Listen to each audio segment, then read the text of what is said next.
Are you serious? Are you serious? This is the shock of our lives. That's what they're saying. And guys, I've got 6 different situations that have happened. Something's going on here. Are we in the end times? Let me tell you all about that in just a second. But first, if you don't mind, a quick shout out for thehealthyfat.com/Paul. Thehealthyfat.com/Paul. Don't eat breakfast until you learn about caloric bypass. That's right. Your breakfast is setting you up for the entire day to either gain weight or lose weight. The term breakfast literally means to break your fast that you started the night before. Okay? So about 4 hours after you eat dinner, your body switches from nutrients we get from food to stored glycogen we have in our bodies. Once the glycogen stores are depleted, typically after 8 to 12 hours of fasting, the body will shift to burning fat. So you don't even start burning fat till after hour 12. What? This will make you understand. Fatty acids are released from the fat stores where they are converted into ketone bodies through a process called ketogenesis. And then when you eat breakfast in the morning, the body starts that cycle all over again. This is where the caloric bypass comes into play. In other words, that's why intermittent fasting is so effective, really. Dr. Stephen Gundry, that heart surgeon from California, learned that if you break your nightly fast with something called MCTs, or medium chain triglycerides, don't ask me to say that again because I even said it wrong the first time. You can actually keep burning fat throughout the day and use it for energy. But there are specific types of foods that contain these MCTs. Using this breakfast breakthrough, you'll be able to lose 70 pounds just through your diet because he did, Dr. Stephen Gundry. Guys, I'm going to say no more. Just click on the link below the video. Thehealthyfat.com/Paul. Thehealthyfat.com/Paul. You know I've lost 14 pounds. Something's working here. Thehealthyfat.com/Paul. Find out how you can get healthy too. All right? Okay, well, here we go. The shock of our lives. Guys, I tell you, it's starting to worry me. When this kinds of stuff is going on, okay, when you really can see that we're dealing with some serious issues. And oh, by the way, we said this last night on our show with Mike Around the World. We are needing to raise $7,335 to pay for the Pakistan crusade that I'm doing on November 24th. Heidi and I are both speaking via satellite on a big screen in front of 200 pastors and their wives and children and other people that come. So there's about 1,000 people. I'm going to feed them all. I'm renting the hall. I'm renting the screens, the PA equipment, the electricity, everything it takes. Also giving away salvation material. The whole conference is about salvation, preaching on salvation, leading people to Christ, but also teaching these pastors on how to be evangelists.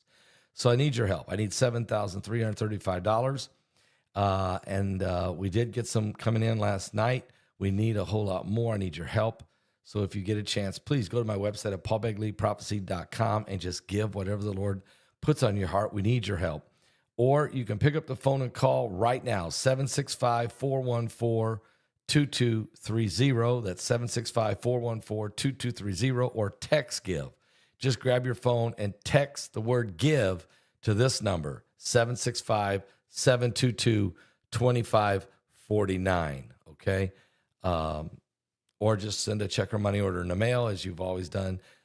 Whatever God lays on your heart, please help me. I only got 9 days left to get this done. All right, now, here's the story. Shock of our lives. The shock of our lives. And I'm very serious about this. Typhoon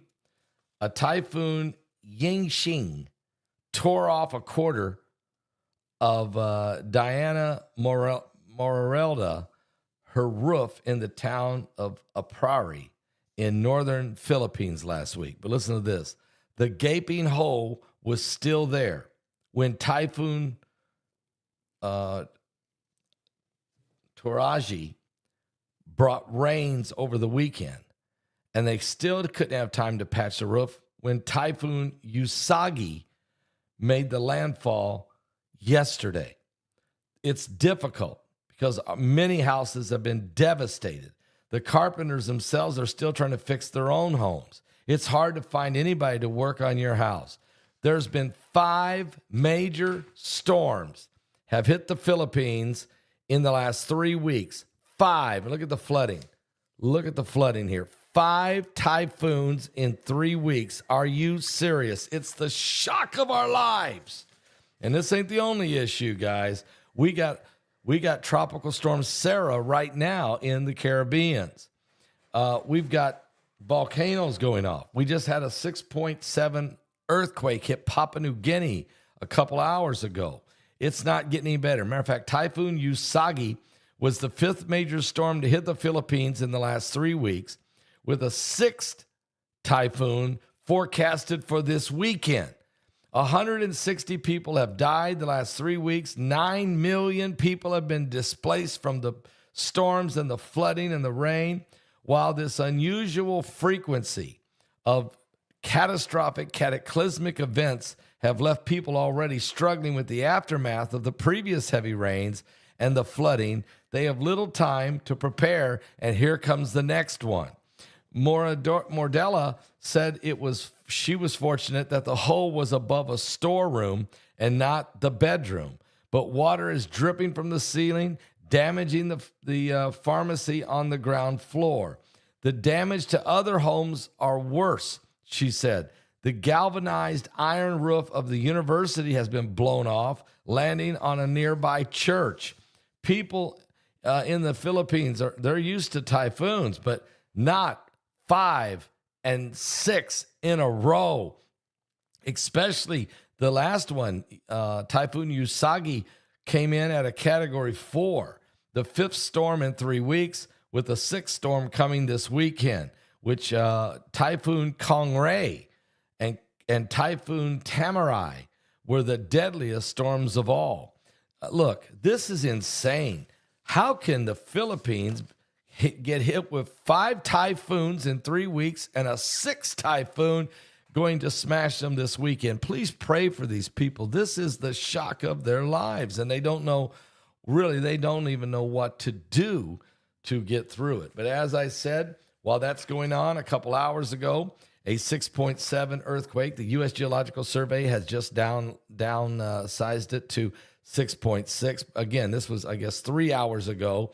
This major earthquake has rattled and caused some damage in Papua New Guinea today. It was 51 kilometers deep, which probably is the only thing that saved them, which is 31.6 miles deep. And it was 123 kilometers just outside the town of Kokopo. But the Papua New Guinea National Disaster Center says they're still assessing the damage. A hotel receptionist 120 miles away in Kokopo said the earthquake was a bit intense. It lasted for about a minute. Now, we're used to earthquakes, but this one was strong. Good thing it was 100 miles away. There was no tsunami warnings as of now. It's been about 3 hours, but the earthquakes are common in Papua New Guinea.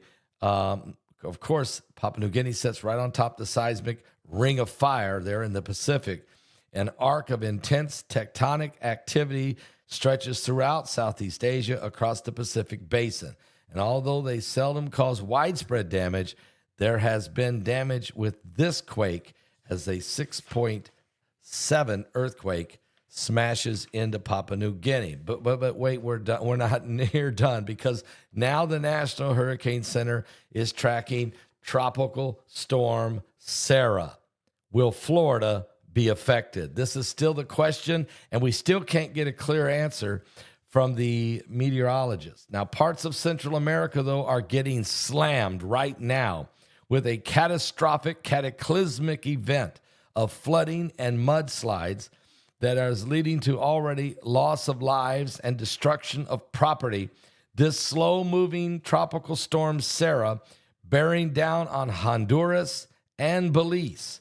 According to the latest update from the National Hurricane Center, the storm's expected to bring 15 to 25 inches of rain. No! With nearly 3 feet of rain possible in some isolated areas. Flash flooding and mudslides are already taking place and are expected to get much worse. And even parts of Florida are going to get some of this rain, if not a hurricane. Sara is the 18th named storm of this season.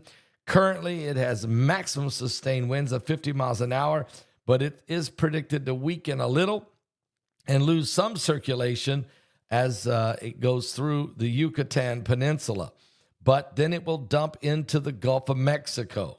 Now, the remnants then will join up with a front over the Gulf of Mexico. It could threaten the west coast of Florida with coastal flooding, thunderstorms, and even tropical storm or even a hurricane. Conditions could develop, and as Sara will strengthen back into this tropical storm in the Gulf. But hopefully the cooler waters now of the Gulf, it's starting to cool a little bit. We're in mid-November.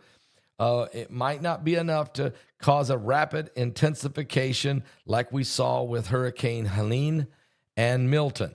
But the most significant threat in Florida will be the heavy, heavy rainfall again. Florida already suffering from flooding. They're saying this rainfall could swamp the streets, the highways, and the low-lying areas in Florida where they've already dealt with Hurricane Milton.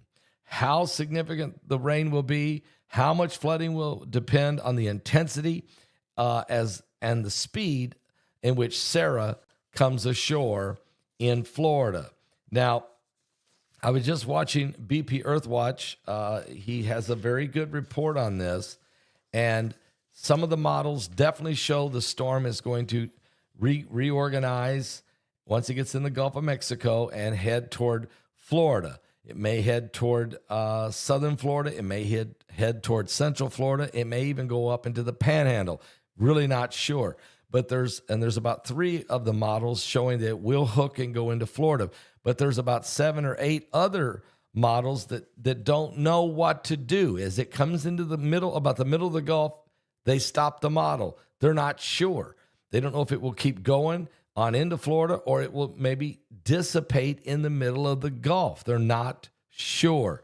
So we got to pray, guys, because I can tell you, Florida's already been hit with 3 hurricanes. We don't need a 4th this late in the season. And so a lot of prayers. We don't need the shock of our lives. We just don't need it, okay?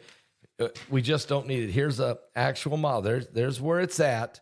Just now coming into Honduras and Belize. As it then crosses Mexico's Yucatan, it will dump into the Gulf of Mexico. And then the question is, what will it do then? How big will it get? Will it reorganize as a tropical storm or as a hurricane? Will it dissipate halfway in the middle, or will it come on, swing around, and hit Florida? We just don't know. So prayers going out. I can tell you that over here at Freedom Fellowship in the villages, we don't want to take the tent down for a 4th time. I can tell you it's too expensive to do it. It's too much hard work to do it. It's too disrupting to do it. And anyway, the people of Florida just can't handle another storm, okay? We just can't handle another storm. But wait, there's more, because it's the shock of our lives down there in South Africa. This is the strangest story I've ever heard of. Now, there's a lot of old gold mines that are no longer in operation.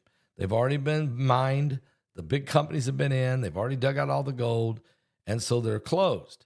But there are illegal cartels who now go back, take immigrant miners from other countries, illegal immigrants, and they put them and send them down deep into these mines to dig out gold from the leftover deposits.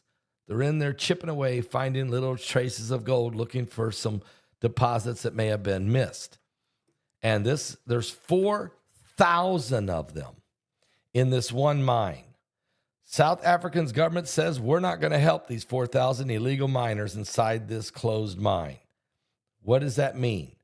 Well, there's 4,000 illegal immigrants down deep in this mine working. The South African government says they are illegal. This is an illegal operation, and these are illegal miners from immigrants from other nations in South Africa. They're inside a mine that is closed. This is illegal. The miners in the mine shaft are believed to be suffering right now from a lack of food and water and other basic necessities. After the police closed off the entrances from the trucks that were coming and bringing them supplies, food, water, medical stuff, things they need while they're deep in the earth working, chipping away for gold. These people have been cut off. The supplies are no longer being brought in to help them. They're still deep in the mine. This is part of South Africa's police's program to close the hole, which includes cutting off the miners' supplies of food and water and medical support to force them to come to the surface.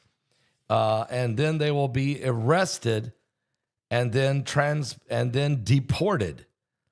So President Trump is not the only one deporting illegal immigrants. South Africa has started a campaign in which they are doing it in a big way. Now, over 1,000 illegal miners have surfaced out of the 4,000, coming out of the mines hungry and sick and thirsty. We were immediately arrested and taken into jail where they'll be processed and then deported. Now, the cabinet minister over there in South Africa says the government will not send any help to those illegal miners that are deep in there that are in need of food and water because they're involved in criminal activity in an illegal mine and they are illegal immigrants. We're not going to send any help to these criminals. We're going to smoke them out. We're going to use different methods to smoke them out of the mines. The criminals are not to be helped, but to be smoked out and then prosecuted and then deported. Illegal mining remains common in South Africa's old gold mining areas, with miners going into closed shafts to dig for any possible remaining deposits. The illegal immigrant miners are often from neighboring countries, and the police say the illegal operation involves larger syndicates, cartels, and mobsters, that employ these illegal miners. Their presence is in closed mines have also created problems with nearby communities as people complain that these illegal immigrant miners are coming into their towns committing crimes ranging from robberies to rape. Illegal mining groups are known to be heavily armed, and sometimes dispute between rival groups and locals has resulted in fatal confrontation. So here we go again.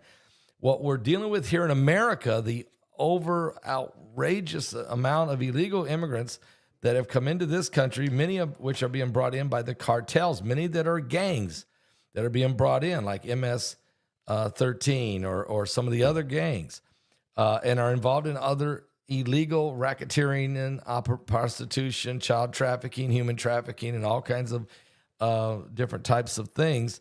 Not everybody, but we know that some are, and this becomes a problem. So again, it's becoming the shock of our lives. But wait, there's more, because in Germany, they got problems.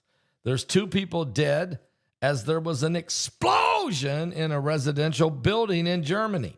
2 people were killed. Another person was injured in a suspected explosion at a residential building in southwestern Germany this morning. The incident occurred at a 3-story house there in Baden-Württemberg. Oh, yeah, I'm supposed to be ready. Okay, tell him I'll be there in 5 minutes. And so this is happening, okay? It's just crazy the stuff that's going on here. Another explosion in Brazil, right next to their Supreme Court, has left one person dead in Rio de Janeiro.